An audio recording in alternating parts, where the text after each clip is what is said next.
Irmãos e irmãs, graça e paz. Bom investir tempo para orar, para ouvir e cantar a nossa fé e também tempo para refletir sobre os ensinamentos da palavra de Deus. E eu quero te convidar a lembrar de um texto bem conhecido. Existem várias formas de se preparar uma reflexão, um discurso religioso, um sermão, uma meditação. Uma área de estudos que trabalha isso diz que existem tipos diferentes de discursos. Por exemplo, eu gosto muito de preparar sermões expositivos. Eu vejo que o pastor Edivaldo também é aquele que a gente pega um texto longo da Bíblia e expõe o texto. Existem sermões ou meditações que são temáticas. Existe um outro tipo chamado textual, que é você pegar um versículo apenas e desse versículo retirar ensinamentos. E eu quero então te convidar a olhar para apenas um versículo, olhar para Atos, capítulo 2, versículo 42. Diz assim o texto: e perseveravam na doutrina dos apóstolos, e na comunhão, e no partir do pão, e nas orações. A partir deste texto, então, eu convido você a pensar um pouquinho comigo. Sabe aquela árvore que a gente olha e vai crescendo frondosa, bonita? Você vê ela crescendo para cima, crescendo para os lados. É maravilhoso. Mas se ela crescer apenas para cima e não crescer a raiz, ela tomba, ela cai, ou ela nem tem forças para se firmar, para crescer. É necessário um crescimento orgânico, um crescimento como organismo. Quando olhamos para a igreja, nós vemos também algo parecido. Para que um crescimento seja um crescimento saudável, é muito importante que ele venha a ter características de crescimento orgânico. Não apenas uma parte, não apenas um lado, não apenas uma característica, mas crescer como organismo. Nesse sentido, eu fui dar uma olhadinha num livro que me marcou muito uma época. Foi quando eu conheci esse livro aqui, O Desenvolvimento Natural da Igreja. Quando o texto veio a mim, né, para partilhar, para compartilhar, me veio a lembrança deste livro. E ao falar de comunidade de fé, que é o que nós vemos aqui, Lucas narrando os acontecimentos da comunidade que acabara de nascer. E ele fala: olha, o Espírito Santo desceu, capítulo 2. Aquele povo ficou cheio desse Espírito e começou a pregar em várias línguas, e muita gente começou a entender. Pedro levanta a voz e ele prega e muita gente aceita aquela mensagem maravilhosa. E olha, a igreja, a comunidade começou a crescer. E aí, em meio a todas essas colocações, Lucas, lá no finzinho do capítulo, vai dizer: olha, esse pessoal que presenciou e viveu tudo isso, eles tinham 4 características muito interessantes. E é sobre essas 4 características que eu quero partilhar com você, porque nós estamos falando neste mês sobre a importância da oração.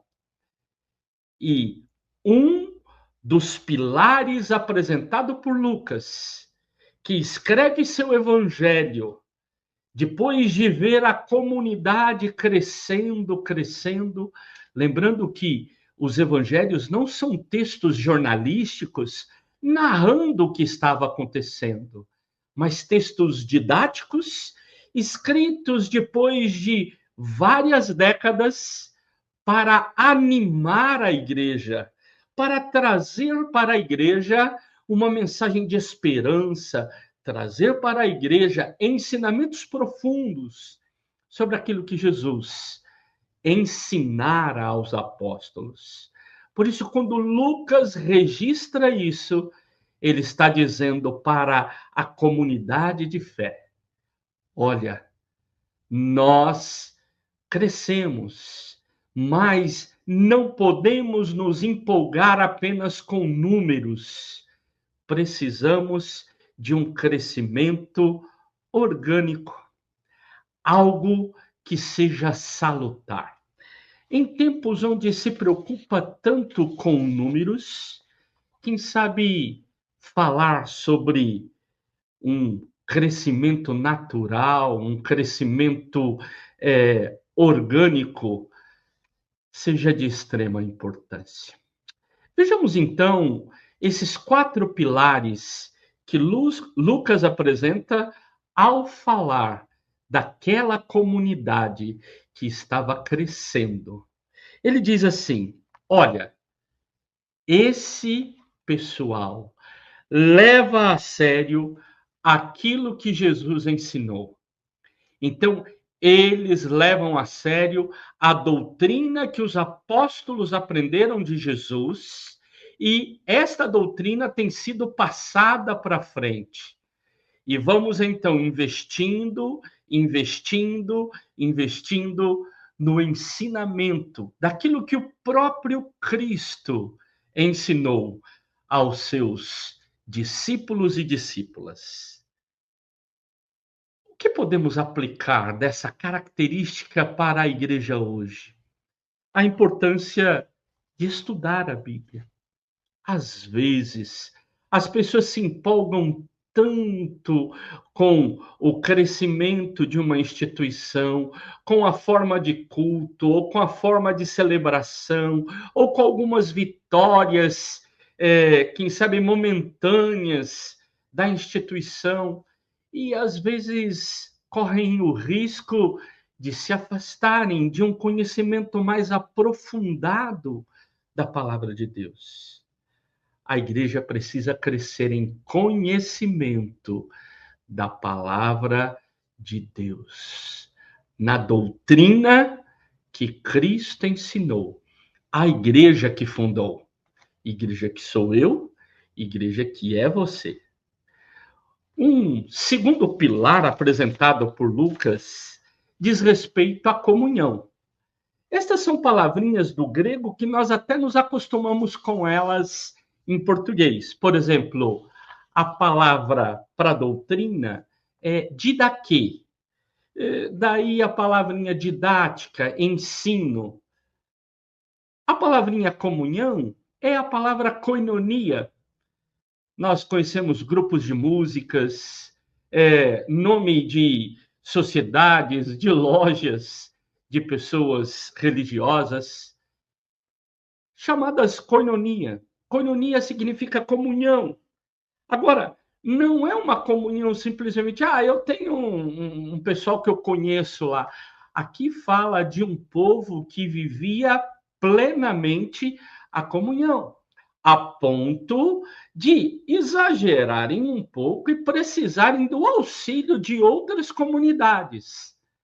Então, pensem que essa igreja viveu intensamente essa comunhão, esse ato de dar e receber, de viver junto, de plantar junto, de colher juntos. O que podemos aprender hoje numa sociedade individualista como a nossa? Uma sociedade onde é tudo para mim, tudo que for para mim, beleza, é para os outros que se virem. E acabam se esquecendo que somos sociedade, que somos comunidade.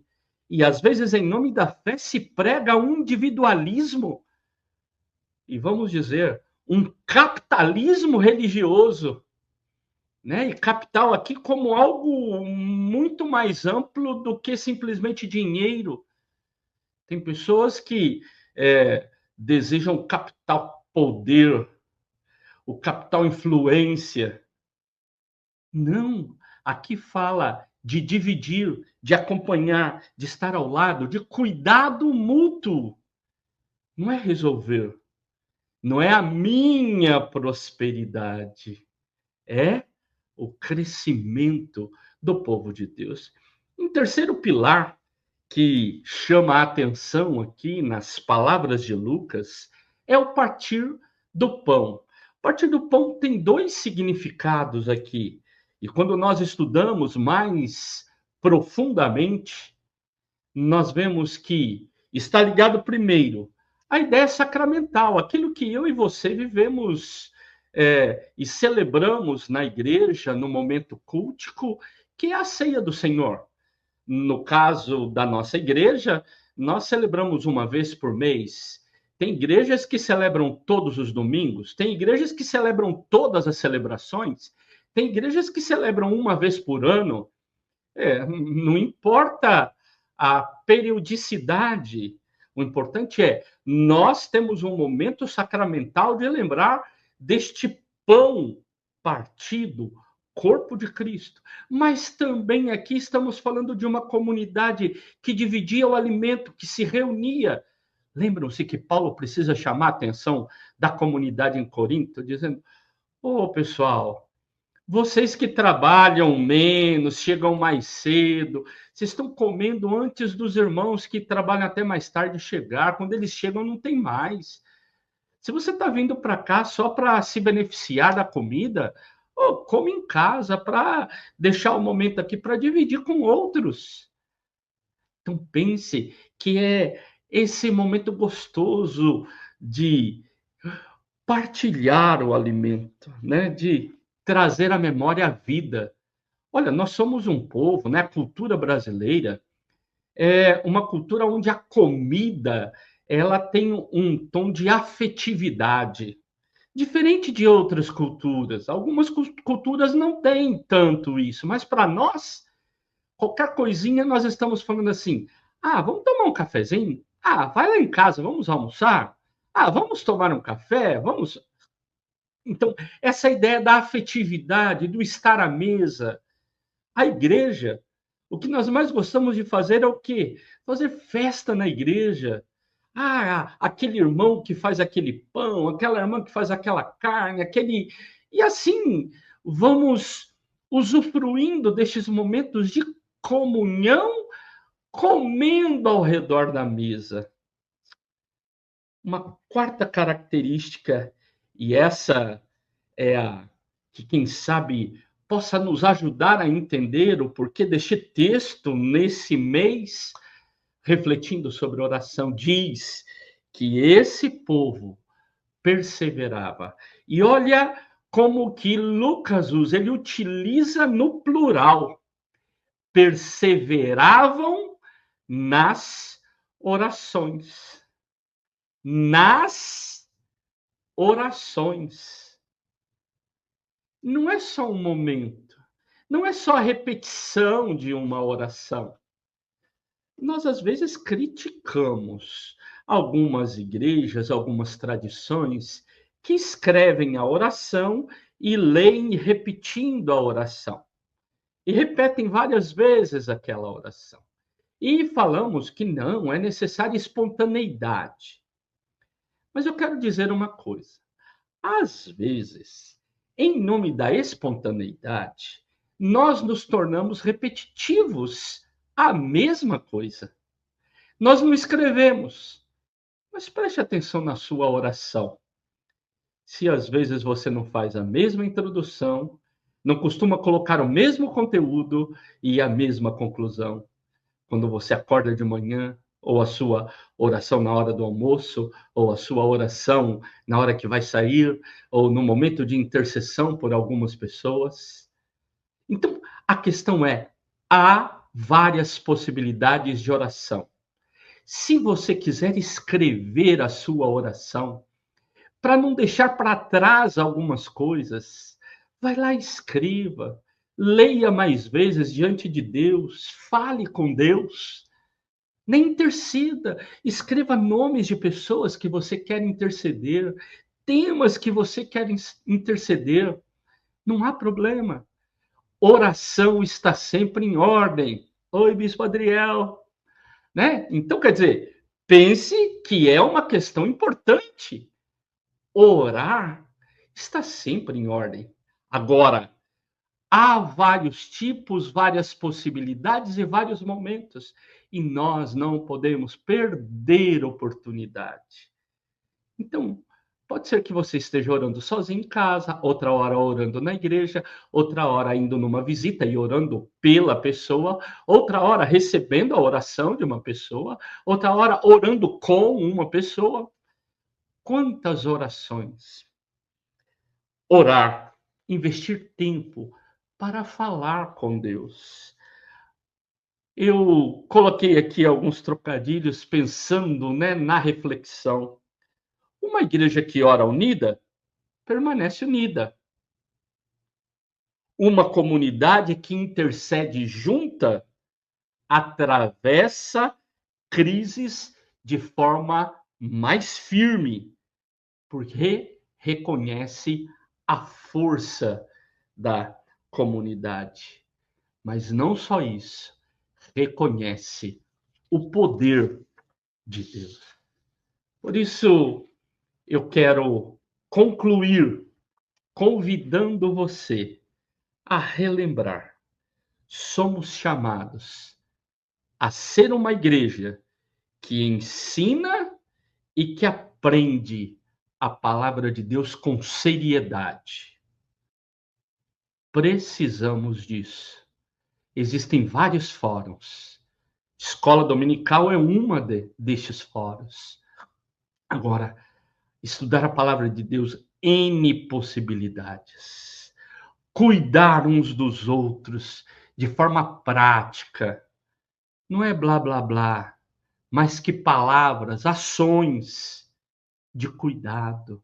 Nós temos um discurso bonito que fala do amor ao próximo, do cuidado, mas às vezes as atitudes não são condizentes a esse discurso bonito.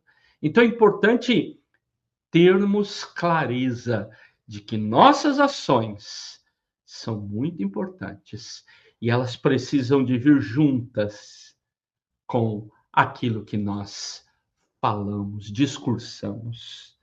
Viver a fé de forma relacional e sacramental.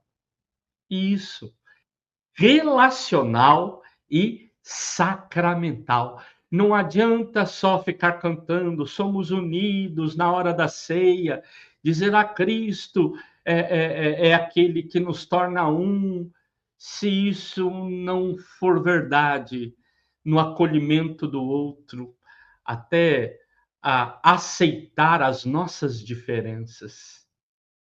Quarto e último, orar juntos e com constância. É importante orar sozinho, seu momento de solitude? Sem dúvida. E Jesus ensina isso. E Jesus fazia isso. Mas também é importante este momento de oração comunitária. Aqui fazemos através das plataformas, de forma online, mas há momentos em que fazemos presencial, mas é um tempo de orar juntos. Que nossa igreja possa crescer, e esse é o desejo, acredito, de todos, que nós cresçamos de forma natural, orgânica.